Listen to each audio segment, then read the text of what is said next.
Today I'm here in the Moreton National Park and going to be opening Dunedin Double Wood non-chill filtered New Zealand whisky. Delicate fruit and floral notes over a delicious hint of toffee and sweetness from the New Zealand Whisky collection. It's a very nice box. You probably can't quite make out all the colours and everything on the outside. An interesting read on the back, so I'll quickly read this out. Whisky distilling in New Zealand was born with the arrival of Scottish settlers in the 1830s. Many Scots settled in the Otago region and the whisky industry flourished here until the 1870s, when onerous government regulations effectively shut it down. A distilling industry gradually re-emerged after World War II. For some, illicit distilling ensured the tradition never died. In 1974, the Baker family opened the Dunedin Distillery, producing such popular whiskies as Wilson's and 45 South. The world's largest distiller, Seagram's of Canada, was so impressed with the rich, sweet whisky being produced from pure ingredients in Dunedin that they bought the distillery in the 1980s. A nation's first single malt, Lammerlaw, named after a nearby mountain range, was launched and became highly regarded around the world.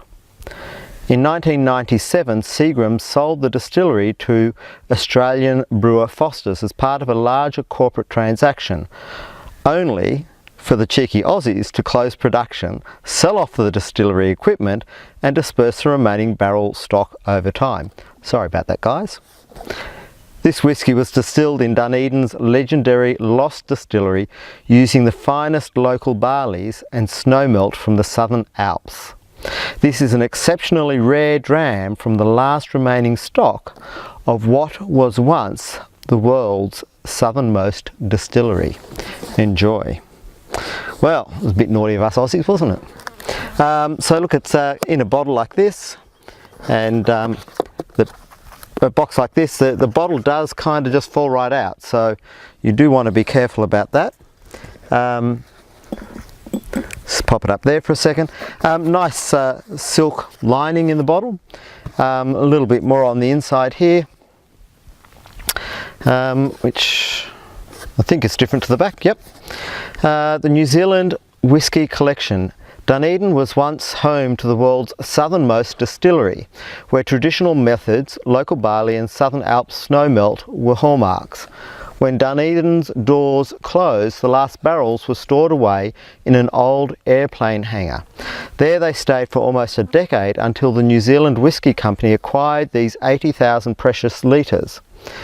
The company whisked them off to a seaside bond store in Oamaru, where they have been quietly maturing ever since. Here they have absorbed sea mist from crashing surf, present on the palate alongside rich sweetness from the aging barrels. How do we choose the finest dram for bottling? We take our time, just as they did in the early Dunedin days. Oamaru's historic precinct may be known for its penguins and penny farthings, but today we add world-class whisky to the list, matured and hand-picked in Oamaru, exported to the world. Well, that's really interesting. You probably notice a few flies around. I'm actually quite surprised at how quiet it is. I guess it's not the time of day for the birds to be singing, but it's beautifully quiet. The outlook here is absolutely wonderful. Great place to be tasting whisky. So let's pop this bottle open. Anything else on the outside? We've read most of that, although world's most southern distillery, initially aged in American oak ex-bourbon barrels and finished for over 10 years in French oak ex-New Zealand red wine barrels. That will be interesting. Delicate fruit and floral notes over a delicious hint of toffee and sweetness. Aged 16 years. It's got a little sticky bit over the top there, which seems a shame to tear off, but that has to come off to open the bottle.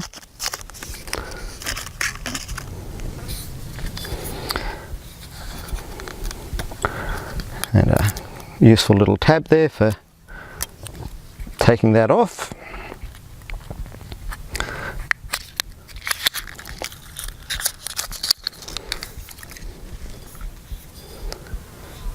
And so it's a corked bottle, so you should hear that pop in a second. Lovely.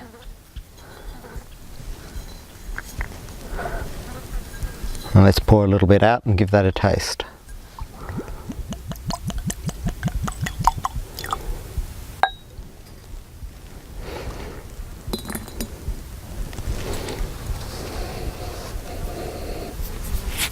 So you can actually smell the red wine in that.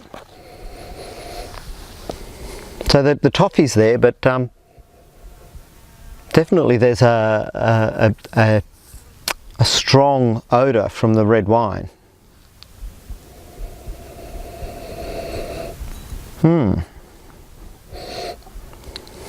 Nice and sweet.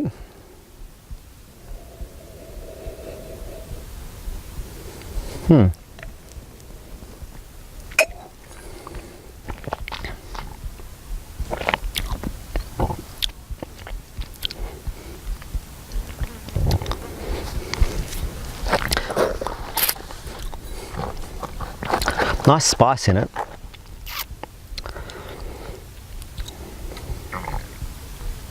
Fairly straightforward. That red wine comes out at the finish, although it's there on the nose. Not as strong on the nose as it is on the finish, and the spiciness of course fades away.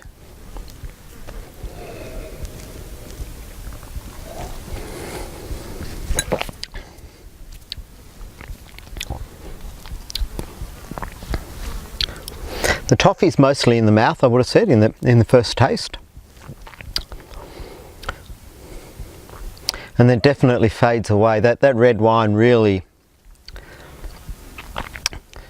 really comes through rather strong, I think, at the end, leaving quite a nice taste in the mouth. The finish is very nice. Yeah, quite a nice wine and whiskey. Calling it a wine because that's what it's tasting like. So if you can get hold of some, grab it. Cheers.